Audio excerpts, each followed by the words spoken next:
नमस्कार, मैं हूं सत्यपाल और आप देख रहे हैं CWB हिंदी न्यूज। शक संवत 1947 विक्रम संवत 2082 आज चैत्र मास के कृष्ण पक्ष की षष्ठी तिथि और दिन सोमवार है। तदनुसार अंग्रेजी तारीख 9 मार्च सन 2026। षष्ठी तिथि आज रात 11 बजे तक रहेगी। उसके बाद सप्तमी तिथि प्रारंभ हो जाएगी। सबसे पहले आज की सुर्खियां। भारत तीसरी बार T20 वर्ल्ड कप चैंपियन बना। पहली बार मेजबान टीम ने खिताब जीता। फाइनल में रिकॉर्ड 255 रन बनाए। न्यूजीलैंड की 96 रन से सबसे बड़ी हार। किसानों व मजदूरों के लिए आर्थिक सहारा बनेगी हरियाणा सरकार की ये योजना। मिलेंगे 5 लाख रुपए मदद, बताएंगे पूरी अपडेट। हरियाणा में खुले में कूड़ा कचरा फेंकना पड़ेगा महंगा, जुर्माने के साथ कुर्क हो सकती है संपत्ति। रोहतक में पूर्व सीएम भूपेंद्र सिंह हुड्डा बोले, कांग्रेस ने जमीनी कार्यकर्ता को दी राज्यसभा की टिकट, पार्टी की जीत पक्की। हरियाणा कौशल रोजगार निगम के तहत निकली ड्राइवर सह डिलीवरी बॉय के पदों पर भर्ती, ऑनलाइन करें अप्लाई।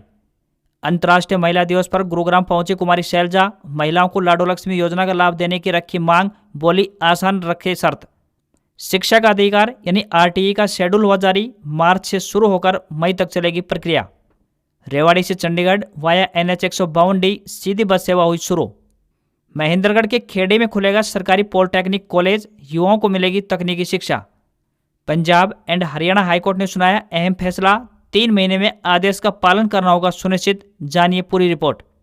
हरियाणा में ग्रुप C के बाद ग्रुप D CET की तैयारी, जल्द खुलेगा आवेदन पोर्टल। झज्जर जिले के लिए बड़ी खुशखबरी, गुरुग्राम तक 6 लेन सड़क मार्ग का मिला तोहफा। कांग्रेस को हरियाणा राज्यसभा चुनाव में भीतरघात का डर, वोटिंग के दिन तक विधायक दूसरी स्टेट में शिफ्ट होंगे, हिमाचल फर्स्ट चॉइस। गर्मी से पहले AC खरीदना हुआ महंगा, कंपनियों ने 5 से 15% तक बढ़ाई कीमतें। और भारत के वर्ल्ड चैंपियन बनने पर देश भर में जश्न, आतिशबाजी के साथ नाचे समर्थक, तिरंगा लेकर सड़कों पर उतरे लोग। और अब खबरें विस्तार से। हरियाणा में आगामी दिनों में मौसम मुख्य रूप से शुष्क यानी ड्राई रहने की संभावना जताई गई है। चौधरी चरण सिंह हरियाणा कृषि विश्वविद्यालय हिसार के कृषि मौसम विज्ञान विभाग द्वारा जारी मौसम पूर्वानुमान के अनुसार राज्य में 12 मार्च तक मौसम सामान्यतः खुश्क बना रहेगा। हालांकि इस दौरान एक पश्चिमी विक्षोभ के आंशिक प्रभाव से मौसम में हल्का बदलाव देखने को मिल सकता है। कृषि मौसम वैज्ञानिकों के अनुसार 8 मार्च की रात से 11 मार्च के बीच हरियाणा के कई क्षेत्रों में आंशिक बादलवाई रहने की संभावना है। इस अवधि में आसमान में बीच बीच में बादल छाए रह सकते हैं, लेकिन किसी बड़े वर्षा तंत्र की संभावना फिलहाल नहीं जताई गई है। मौसम विभाग का कहना है कि बादलों की आवाजाही के साथ साथ हवाओं की दिशा में भी बदलाव देखने को मिल सकता है। हरियाणा के शहरों में तापमान में भी लगातार बढ़ोतरी हो रही है। अधिकांश शहरों का अधिकतम तापमान 32 डिग्री सेल्सियस से अधिक है। प्रदेश में हिसार का तापमान सबसे अधिक 36.3 डिग्री सेल्सियस रिकॉर्ड किया गया। पूर्वानुमान के मुताबिक इन दिनों हल्की से मध्यम गति से हवाएं चलने की संभावना है, जिससे मौसम में हल्की ठंडक का एहसास बना रह सकता है। किसानों को सलाह दी गई है कि वे मौसम के बदलते रुख को ध्यान में रखते हुए अपनी कृषि गतिविधियों की योजनाएं बनाएं।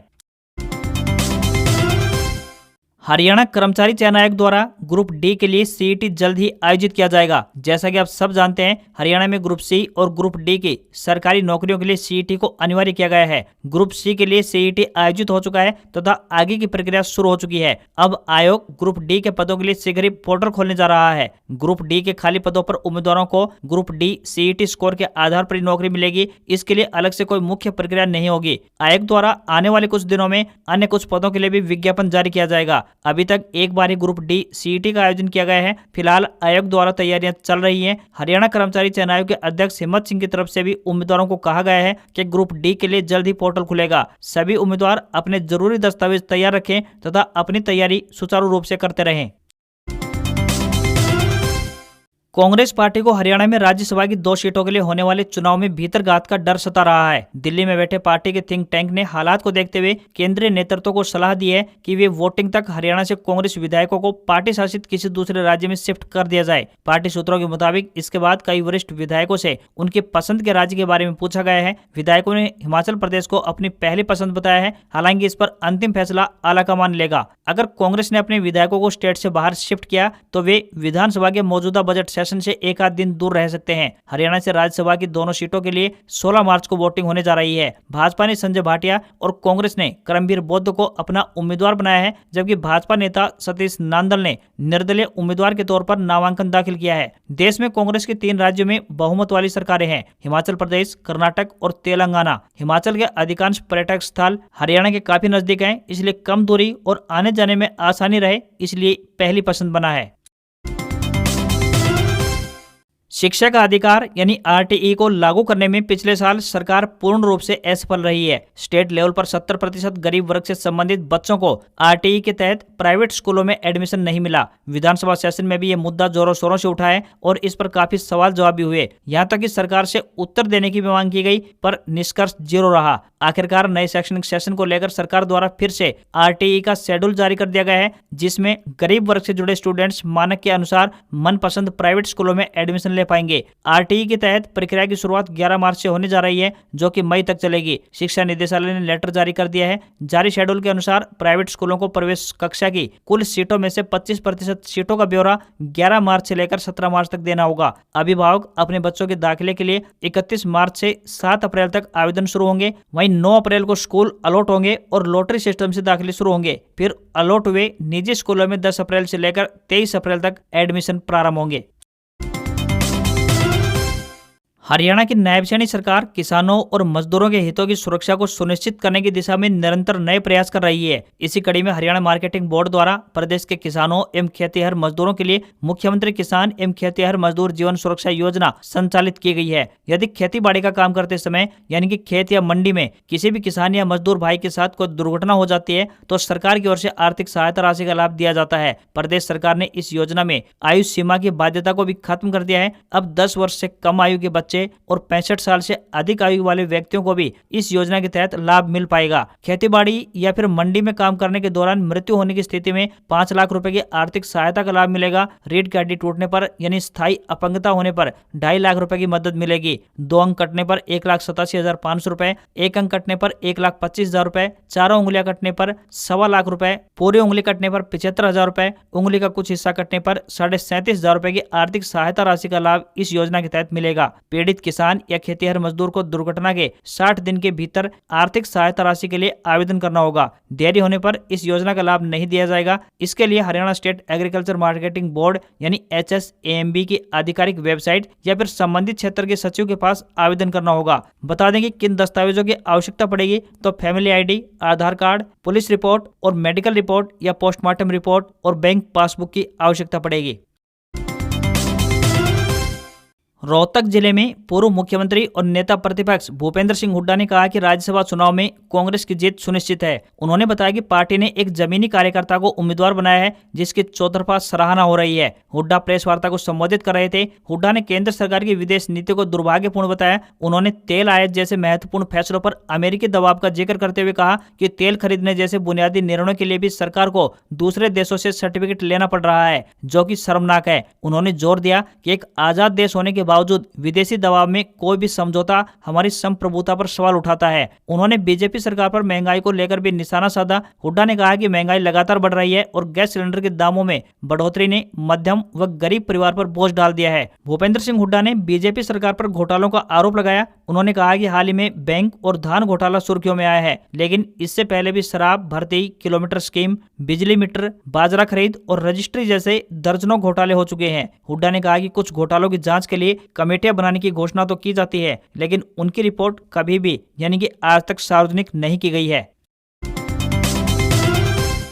हरियाणा परिवहन विभाग द्वारा बल्लभगढ़ के यात्रियों को बेहतर यातायात सुविधा उपलब्ध करवाने के उद्देश्य से निरंतर नए प्रयास किए जा रहे हैं। साथ लगते राज्यों के प्रमुख पर्यटन एवं धार्मिक स्थलों के लिए सीधी बसें संचालित कर यात्रियों के सफर को आरामदायक बनाया जा रहा है। इसी कड़ी में फरीदाबाद जिले के बल्लभगढ़ बस स्टैंड से हिमाचल प्रदेश के 3 मशहूर पर्यटन स्थलों के लिए सीधी बसें संचालित कर टूरिस्टों को बड़ा तोहफा दिया गया है। हिमाचल प्रदेश के 3 मशहूर पर्यटन स्थलों बैजनाथ, धर्मशाला और हमीरपुर के लिए सीधी बस सेवा शुरू की गई है। हिमाचल प्रदेश के खूबसूरत वादियों में घूमने वाले लोगों या फिर किसी अन्य काम से जाने वाले यात्री इस बस सेवा का लाभ उठाकर अपने सफर को आरामदायक बना सकते हैं। बल्लभगढ़ बस स्टैंड से बैजनाथ के लिए जाने वाली रोडवेज बस रोजाना शाम 3:45 पर रवाना होगी। इस बस में प्रति व्यक्ति यात्री किराया 890 रुपए तय किया गया है। वहीं धर्मशाला के लिए जाने वाली बस शाम 6:30 बजे बल्लभगढ़ बस स्टैंड से रवाना होती है। इस बस में प्रति व्यक्ति यात्री किराया 830 रुपए रखा गया है। वहीं हमीरपुर के लिए सीधी बस सेवा रात 8 बजे बल्लभगढ़ बस स्टैंड से रवाना होगी। इस बस में प्रति व्यक्ति यात्री किराया 715 रुपए तय किया गया है।